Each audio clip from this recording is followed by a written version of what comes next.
બામણસા ગામે વ્યાજ પર લીધેલ રકમ બાબતે પતિ પત્ની સાથે 4 લોકોએ કરી મારપીટ. યુવકનું મોત જ્યારે પત્ની સારવાર હેઠળ. નિલેશ હાજાભાઈ વાડિયા નામનો યુવક પત્ની સાથે આખાથી બામણસા જતો હતો અને રસ્તામાં જ કરી મારપીટ. નિલેશના પિતા હાજાભાઈએ 5 લાખની લીધેલી રકમ પર 34 લાખનું વ્યાજ ભર્યું છતાં મૂળ રકમ મામલે મારપીટ કરી હોવાનો આક્ષેપ. 2 માસ અગાઉ મૃતકના પિતાએ પણ આ બાબતે ગળે ફાંસો ખાધા બાદ પૈસા નહીં જોઈતા એ બાબતે સમાધાન થયું. ત્યારે આજ રોજ ફરી તેમના પુત્ર અને પુત્રવધૂને અને 1.5 વર્ષની બાળકી બની ભોગ. પિતાએ મારપીટ કરનારા લોકોને પોલીસ તાત્કાલિક પકડે તેવી કરી માંગ. નિલેશની હત્યા કરી હોવાનો પિતાનો આક્ષેપ. મહેશ હરદાસ અને દિનેશ હરદાસ તેમજ તેના માતા પિતા સહિત 4 લોકો પર મારપીટ કરી હોવાના લગાવ્યા આરોપ. કેમેરામેન રાજા મધુ સાથે રિપોર્ટર જગદીશ યાદવ, જુનાગઢ.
તમારું નામ છે?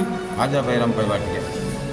બસ બનાવમાં ભાઈ આજે કંઈ નહોતું. અમે અમારી વાડી ગયા હતા અને ત્યાં ટ્રેક્ટરનો માઢ હાલતો હતો. એટલે એ મારો દીકરો, મારા દીકરાની વહુ અને 1.5 વર્ષની દીકરી અમે ત્યાં ગયા બપોરે જમી અને પછી અમે કેશોદ આવતા રહ્યા. અમે કેશોદ રહી અને દીકરો, વહુ અને છોકરી 1.5 વર્ષની, એ ત્રણેય અમારો ઝીણકો ભાઈ છે, ત્યાં કતક પરે જતા હતા. એટલે કતક પરે જતા હતા એટલે બામણા સાથે જાય. એટલે બામણા સાથે નીકળ્યા એટલે એને આને તો ખબર ન હોય.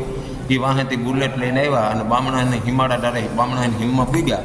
ત્યાં પર બારો પકડીને માર્યો. બાઈને મારી, એને મારી. પછી એક ગાડી લઈ લે મારે ઘેર તું આવી તે થાય, તારે પડકારો એ નાખવો નહીં. બાઈને એ માર્યો. પછી ત્યાંથી મારા દીકરાને ત્યાં સાધારણ મારી લઈ છે એટલે ગાડી ઘેર પૂગી ગઈ. એને પોતાને ઘેર પૂગી ગાડી અને દીકરી મારા દીકરાને વહુને બેને નોકરા રૂમમાં પૂરી અને બાઈને ઓછી મારી. દીકરીને ફરિયામાં ઘા કરી દીધી 1.5 વર્ષની અને મારા દીકરાનું પૂરું કરી નાખ્યું. હાથ પગ બધી ભાંગી નાખ્યું. કોણ છે? મારા મહેશ હરદા નંદાણીયા બામણાસા ઘેર અને દિનેશ હરદા નંદાણીયા. હરદા પીઠા અને હરદા પીઠાની બાય 4 જણા મારવામાં ઘેરે અને રોડ ઉપર 2 જણા મારવામાં. મહેશ હરદા અને દિનેશ હરદા અને ઘેરે જઈને એને મા બાપ 2 અને 4 જણા એ બે. આની પહેલાં 5 લાખ રૂપિયા મેં લીધા હતા 4 વર્ષ પહેલાં. એટલે પછી પાછા 5 લાખ રૂપિયાનું વ્યાજ દર મહિને દેતા જતા. પછી કીધું કે તું નોટરી કરી દે. એટલે મારી બાઈને દબાવતા દીકરાને જીવતું રાખવું હોય તો સહી કરી, એટલે સહી કરાવી નોટરી કરી ખાલી 300 રૂપિયા ઓલા ઉપર. અને પછી એમાં એ 10 મહિને પાછા દર મહિને વ્યાજ દેતા 10 મહિને પાછું કીધું કે હવે એને રિન્યુ કરવું. પછી પાછું 10 મહિને રિન્યુ કર્યો. 34,60,000 રૂપિયા મેં કુલીને ભર્યા. મારી પાસે લખેલી છે, ડાયરી છે. અને તે પછી મને પાછો દબાવવા આવ્યો. એકવાર વાડી મારી ગયો, દબાવવા આવ્યો એટલે હું રાતના ગરાટોકો ખાઈ ગયો 2 વાગે 1.5 મહિના પહેલાં. અને તે કેડી મને દવાખાને લઈ આવ્યા. 2 દી દાખલ થયા. તે પછી સીધા આવ્યા એ કે અમારી ભૂલ થઈ ગઈ, અમારા પૈસા તો મેં બધા દઈ દીધા અને હું તો દારૂ પી ગયો તો એટલે આમ બોલ્યો, હવે તમને કંઈ નહીં કરીએ. અને તીકડે 1.5 મહિને અમને સહિતા અમારે કશું વાંધો નહોતો, કંઈ ખબર નહોતી. અને મારા દીકરાને માન્ય કર્યો. આજે શું છે તમારા દીકરા ઉપર?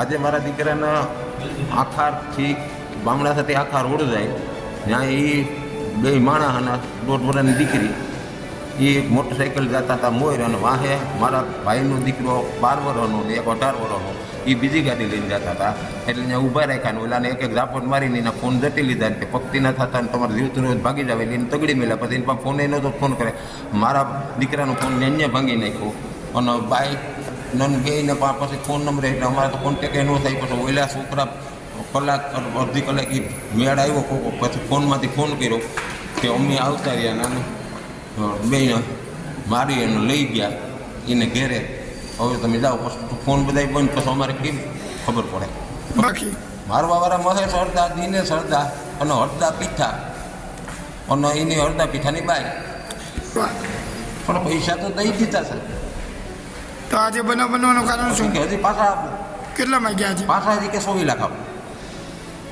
બોલો કે મારા બાપા પાસે આવો તમે લઈ જાઓ મને હું કાંઈ મારો એ બાઈ બોલે હું તો નહીં મારો દીકરો તો પૂરો થઈ ગયો કેને મારે બોલાવું મારી બાઈ છે અને એ દીકરાની હો ભાઈને શું થયું ભાઈને ફ્રેક્ચર પગમાં લાગ્યું આડી માથે હુઈ ગઈ એટલે એને મારી પછી એને મૂંગો દઈને પેલા ઘરમાં પૂરી દીધી એટલે રાઈડ એનો નાખી શકે એના પોતાને ઘેર જ માર્યા પોલીસે ફરિયાદ લીધી તમારી પોલીસે કેસ જ ગયા હતા એટલે ત્યાં સામેથી એનો ફોન આવ્યો એને આ બાઈને મારીને કંઈક હાથમાં કંઈક ટોસો કરીને પછી એને થઈ ગયું કે આ છોકરાનું પૂરું છું તો હવે હલવાણા એમ છું કે જી છું પોલીસમાં ફોન કર્યો કે મને મજા નથી મને માર્યો તે આવો એને ઘેરથી એ જ એમ્બ્યુલન્સ લઈને એનો દીકરો જ મળી ગયો દવાખાને અમે દવા પોલીસ સ્ટેશને હતા મોરીભાઈનો ફોન આવ્યો એટલે મોરીભાઈ ત્યાં ગયા હતા તો મોરીભાઈ ત્યાં પૂગ્યા હોય કે ન પૂગ્યા એની પહેલાં તો એમ્બ્યુલન્સ આવી ગઈ કેસો ભાઈ એમાં કંઈ છે નહીં દાખલ કરવા પૂરતું તમે જો આગળ જાવ એટલે જુનાગઢ સિવિલમાં આવ્યા શું માગણી છે બાપા માંગણી તો આથી ખરાબ હોય મારા દીકરાનું પૂરું કરી નાખ્યું એને 1 મિનિટે મોડું કરે તો ભૂલ કહેવાય 1 મિનિટે સારેને પકડી લઈ સારે મારા દીકરાની હત્યા કરી